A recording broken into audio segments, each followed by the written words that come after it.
Dans un monde en perpétuel mouvement, le yoga invite à faire une halte, à se recentrer sur soi. Plus qu'une simple activité physique, c'est un art de vivre qui invite à la pleine conscience. Yoga, c'est une pratique qui n'est pas seulement physique, mais aussi spirituelle. Mais côté physique, nous avons beaucoup de bénéfices qui aident nous, surtout si nous avons un problème mental, un problème physique. Yoga peut aider nous dans les deux. Si nous avons le corps, nous avons l'esprit et nous avons le corps. Quand nous faisons yoga, qu'il fait aligne nous le corps et l'esprit ensemble. Et pour ça, nous faisons une pratique de méditation et une pratique de breathing, aussi appelé ça pranayama. Ça aide nous contrôler nos émotions aussi. On trouve beaucoup de gens qui passent devant un problème mental. Quand je fais yoga, l'état d'esprit est calmé. Après, je gagne beaucoup de bénéfices. Côté physique, c'est qui a un problème cervical, un problème les reins. Quand nous faisons yoga, ça n'arrive moi-même. Et quand nous faisons régulièrement, vous trouvez beaucoup de bénéfices. Il commence dresse, il commence aider gagner au fond. C'est bizarre. Bon, ne pas vous dire qu'il y a une alternative, plutôt nous dire qu'il y a un support. L'aide, surtout fait des qui avant opération et après opération. Avant opération, je connais une opération n'est pas une affaire facile parce que nous parlons faire une surgery. Mais pour faire ça, avant qu'il nous fait, nous conditionnons banda, nous faisons faire yoga, nous faisons faire pranayama, breathing exercise, que les calmes et après quand je peux faire opération là, ça peut aussi aider mentalement, physiquement, je finis prêt mentalement, je finis prêt pour faire pour pouvoir dans l'opération. Après opération post-surgery, vous trouvez ça aussi aider. Fait que moi j'ai une fait opération au genou. Fait que moi j'ai une appelle ça therapeutic yoga. Ça aide nous pour faire les gains et la force de cette pouch que je fais opération. Alors que le yoga continue d'évoluer, de nouvelles formes émergent, comme le yoga aérien. Mais au-delà des variations, l'essence reste la même, harmoniser le corps et l'esprit. La différence entre traditional yoga et western style yoga, parce que modern style c'est western style, c'est plus comment dans la façon qu'ils nous teach classe là. Donc classe qui est différent, façon de build et façon qui nous exprime nous, et this is the whole difference. À cela bien fait qui est dans un traditional yoga et dans un western style, it's the same. N'importe qui dit monde capable de faire yoga ou pour gagner le même bienfait, c'est juste façon qui classe la structurée qui est différente. Alors par exemple, Aerial Yoga, ça fait partie de man modern style yoga, qui est un style que tu utilise un hammock, c'est-à-dire un tissu qui peut aider you support your body, your weight, and make you stretch deeper. À cela, Aerial Yoga, n'importe qui est capable de faire ça. Les caves madame enceinte, les caves des gens qui ont un problème, les genoux, hips, ou les caves des gens bien fit. Vraiment, il dépend de quel style Aerial Yoga vous pouvez faire. Vous pouvez faire Ashtanga Aerial Yoga, Vinyasa Aerial Yoga, Prenatal, Yin, etc.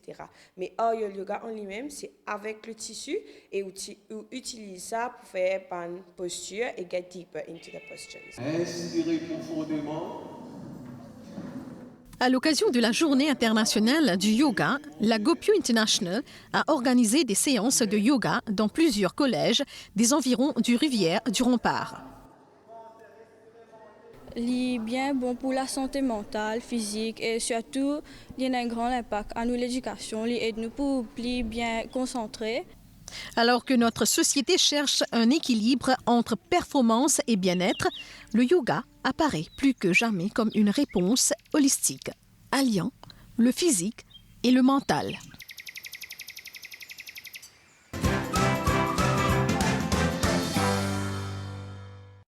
Plus de 400 nageurs étaient engagés pendant 4 jours aux championnats nationaux d'hiver à Côte d'Or. Ce tournoi majeur du calendrier de la Fédération mauricienne a aussi attiré des nageurs séchellois, à l'instar d'Adam Moncheri. So Adam, you are from the Seychelles and you're here for the national championships, winter championships. So tell us, do you used to come for the winter championships or this is your first time? This is my first time, but I came here for the Jeux des Îles in 2019. So it's been a long time, about 7 years. can you tell us a bit more about your participation in this tournament? It's been very, very good. I think yesterday I did a national record, and I believe as well Bradley Vincent also did a national record. It was very good to see. And the last time we both swam together in 2019, and to see the time that we are doing now, we have improved a lot. What's your favorite race? 50 fly, yes, definitely. And what are your objectives for the rest of the season? The rest of the season, I want to try and make the B qualifying time for Worlds. So we are on the. We did 24 yesterday, so it's a 24 low, so we're going to try and push for the final. Une compétition rehaussée par la présence des expatriés, dont Anishta Tilak, en image ici, s'imposant dans une des séries du 400 mètres nage libre. La Mauricienne de 24 ans, établie en Italie, se prépare pour les mondiaux prévus en juillet et août de cette année au Singapour. So Anishta, you come from Italy to participate in the national championships of Mauritius. So what can you say about your participation in this competition, how it feels to be here? I feel super excited to be here. Actually, I'm coming from France because this year, from September 2024, I just got to France to swim with other swimmers from around the world. And so I came here to swim and to show Mauritius that I'm here. And I'm preparing. My next competition is the World Championship in Singapore, and so this is a competition to see how I am right now. Celle qui a été la révélation des Jeux de la CJSOI en 2022 à Maurice, Gabrielle Batfield, actuellement âgée de 19 ans, la Mauricienne se prépare aussi pour les 22e championnats du monde. Alors Gabrielle, vous participez à ces championnats nationaux d'hiver, donc comment ça se passe pour vous? Et on est déjà à la mi-saison, comment a été 2025 jusqu'à présent pour vous? 2025 était assez bien. J'ai fait pas mal de compétitions de open water à l'étranger. Et là, pour l'instant, les championnats, c'est un peu toujours dans l'entraînement aussi parce que je pars au championnat du monde open water à Singapour 3 semaines après les championnats. Ça a bien commencé, un peu fatigué hier parce que ça finit tard. Mais la qualification du 200, ça s'est bien passé et je regarde. Looking forward for the final. Ce sera assez serré, mais c'est très excitant. Pour les organisateurs, on parle de défis relevés de par le nombre de participants, mais aussi des parents venus encourager leurs protégés. Cette compétition a attiré beaucoup de monde, que ce soit en termes de participants ou en termes du public qui est dans les gradins aujourd'hui. Alors, comment ça se passe? Dites-nous, parlez-nous un petit peu aussi de l'importance de cette compétition dans le calendrier de la Fédération mauricienne. Pour nous, la nouvelle fédération vient de prendre pied il y a 3 mois de cela. C'est un grand honneur pour pouvoir host un tel événement. C'est un des événements majeurs de la saison à l'île Maurice en national. Mais on fait quand même de grandes compétitions internationales aussi, telles les championnats du monde, etc. On a les Jeux des jeunes qui arrivent aux Seychelles bientôt. Donc tout ça, ça fait un amalgame qui a, je pense, attiré beaucoup de gens dans ce championnat national pour se mettre une mise en jambe pour les gros événements qui arrivent. Les jeunes, je crois, il manquait beaucoup de compétitions depuis le début de l'année.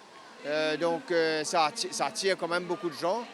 Mais ce qui attire beaucoup de gens, c'est que notre nouvelle équipe à la fédération, on réunit beaucoup de gens. On s'est mis sur le terrain à pouvoir relancer notre natation nationale, qui est quand même, nous tient beaucoup à cœur. C'est une discipline qui amène beaucoup de médailles, qui pourrait nous donner beaucoup de médailles dans les Jeux des îles, Jeux des jeunes, etc. Donc je pense que de tenir de tels événements, c'est très important pour nous et comme pour le pays et comme pour nos athlètes. Donc on a des grands retours au Hôtel Bradley. Fierté quand même à son âge de faire des records nationaux élites. Donc on est tous derrière lui et je pense que de par les temps de ces gars-là, ça attire beaucoup de jeunes à faire de belles performances derrière. Donc ça attire beaucoup de gens. Je pense que les parents, comme vous pouvez voir, ont eu un deuxième souffle, j'ai l'impression. Et ils nous remercient pour tout ce qu'on est en train de faire, mais on ne fait pas des miracles, on fait juste ce qu'il faut faire pour la natation.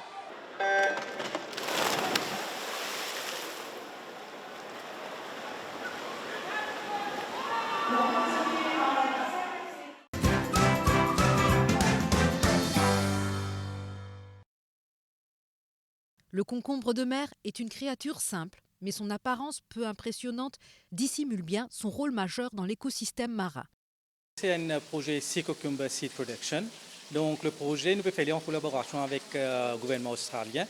Donc nous avons un programme qui s'appelle Sea Cucumber Seed Production Program, qui est en bas Australian Food Aid Program.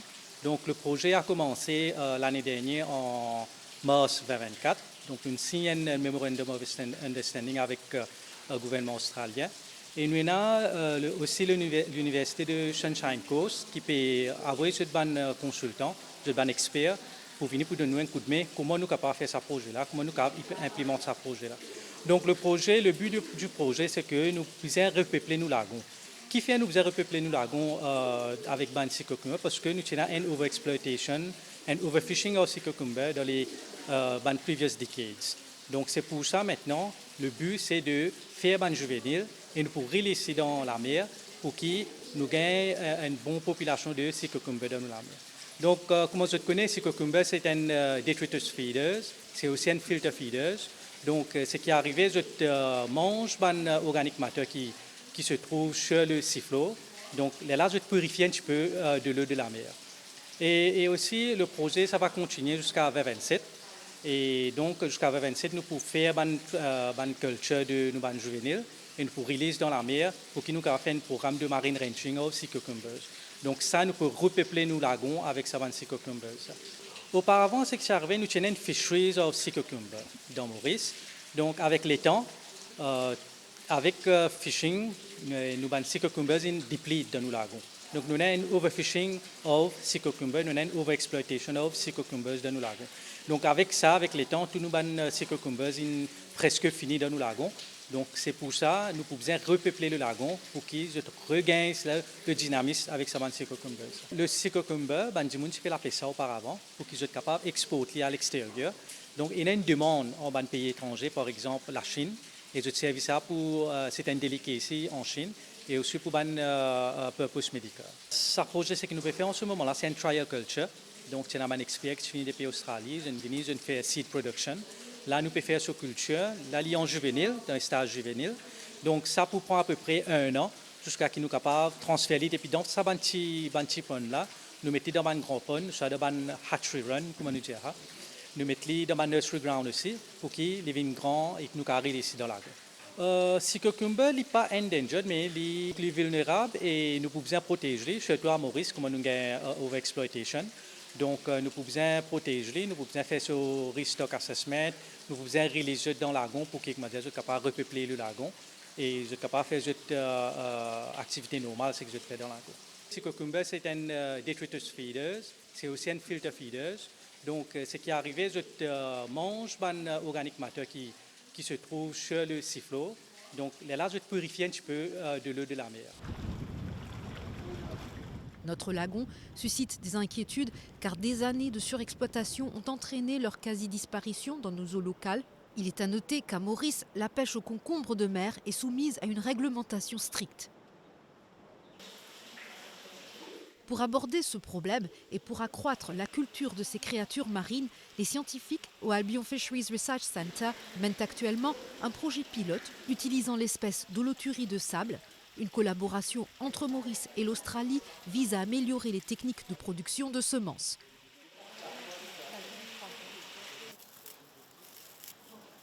Dans les écloseries, les régimes alimentaires sont adaptés aux différents stades de vie. Nous avons un live feed, un plancton, qui nous fait de nos laboratoires ici même. Et puis, nous avons un concentrate de algae qui nous mélangeait, qui nous amené depuis l'Australie et importé. Et nous mélangeons ça, fait une bonne combinaison pour la croissance des Sea Cucumber. Bien qu'ils se situent à l'échelon le plus bas de la chaîne alimentaire, ces invertébrés qui habitent les fonds marins sont des pions essentiels dans le maintien de la santé des écosystèmes des océans. Leur survie à long terme n'est donc pas négociable.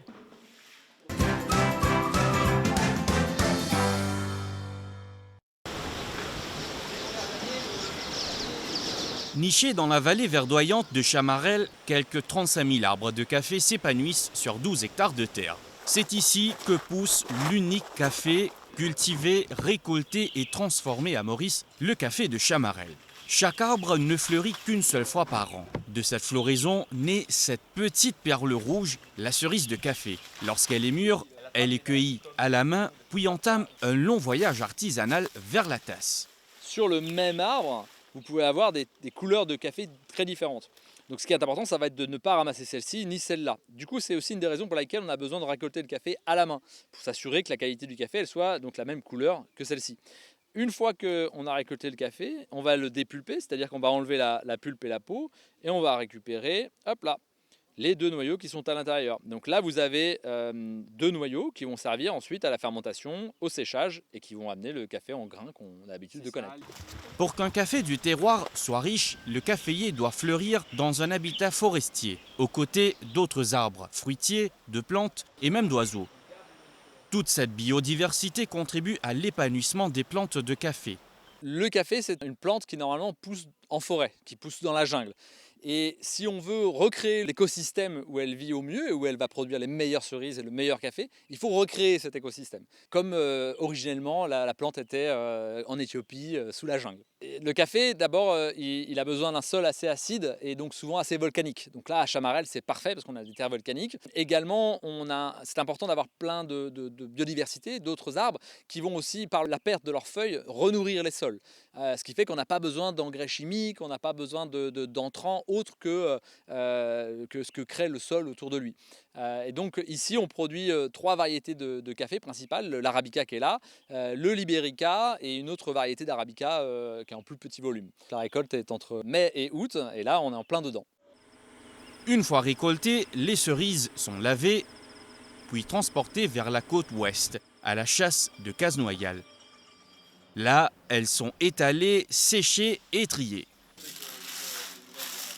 Entre l'arbre jusqu'à la tasse, on a environ une trentaine d'ouvriers. Les cafés vont sécher entre 2, 3, 4 semaines selon le climat, selon la température extérieure, selon la pluie. Une fois qu'on aura atteint 11% d'humidité dans le séchage de nos cafés, on va déparcher le grain, on va enlever cette pellicule protectrice et on va récupérer notre grain de café qui est ici. Et ce grain de café, ensuite, pour qu'il développe les arômes qui sont présents dans le café, on va le cuire. Et pour ça, on va le cuire avec un torréfacteur, qui est une machine qui va torréfier le café. Et c'est ce qu'on va faire à la prochaine étape. Sur environ 40 tonnes de cerises collectées par an, seules 2 tonnes sont prêtes à être torréfiées. De la culture à la cueillette, du séchage à la torréfaction jusqu'à l'emballage, tout est fait à la main avec soin dans un esprit artisanal par l'équipe de Quincy. Dans l'usine, nous avons 6 personnes. Le matin, nous occupons le séchage. Après, dans l'après-midi, nous occupons la production dans l'usine. Nous faisons pas mal de centaines à 200 paquets de café par jour. Le matin, quand nous venons, nous assurons que nous avons un café de qualité pour nous mettre dans nos sacs. Nous tester sur l'humidité, par exemple. Nous tester sur la machine quand nous peut torréfier. Et après, nous rassurons aussi que le café là pour un bon goût. Nous goûtons aussi avant que nous mettions en sachet. Ce produit, vendu uniquement à Maurice, pourrait voir son marché s'étendre à l'international. La prochaine étape du café de Chamarel, c'est de travailler sur un lot de café qui serait un lot très haut de gamme et qui pourrait rayonner à l'étranger. L'idée pour nous, là, avec la récolte de 2025, on a testé des méthodes de fermentation et de séchage des cafés qui sont très différents, qui apportent des cafés assez uniques en tasse. Et là, mon travail, ça va être en partie d'aller voir si on peut trouver des clients un peu partout dans le monde.